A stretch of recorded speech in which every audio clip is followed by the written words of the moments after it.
being abused by tens of thousands of meritless claims every year. It's absurd that a set of advocacy groups can sue to stop the entire government from acting so that illegal aliens can receive a government benefit to which they are not entitled. Back with us is Republican strategist Justin Wallin. Here's the thing. The president wasn't banning asylum seekers. You said this, Justin. The White House and the government is trying to stop illegal entry between the ports of entry. 70,000 people illegally cross and then claim asylum. Your take on this? Right, that's exactly right. So the intent, as I understand it, is for those asylum seekers to go through the process at the border in that environment.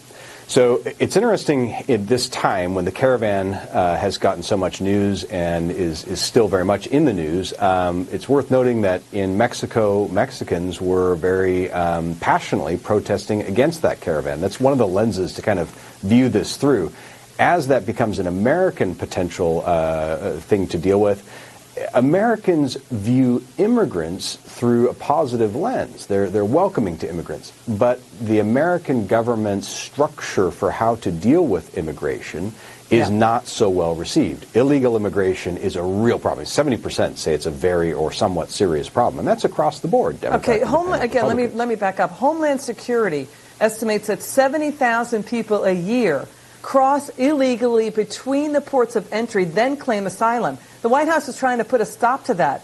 Then these advocacy groups are saying, okay, you can cross illegally between the ports of entry. It's out of control, Justin. Homeland Security says more than 500 criminals are in those caravans. That's really dangerous. And by the way, Reagan denied asylum, and so did other presidents, too, to protect the border. That's happened historically. Go ahead.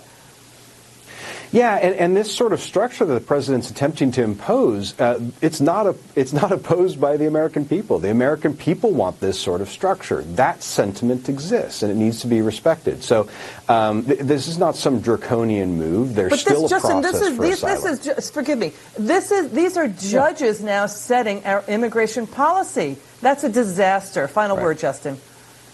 Well, and that sort of thing, judges setting immigration policy that is not structured, that allows flagrant abuse, this is not something that Americans have an appetite for. That much is clear. So it's against the American will.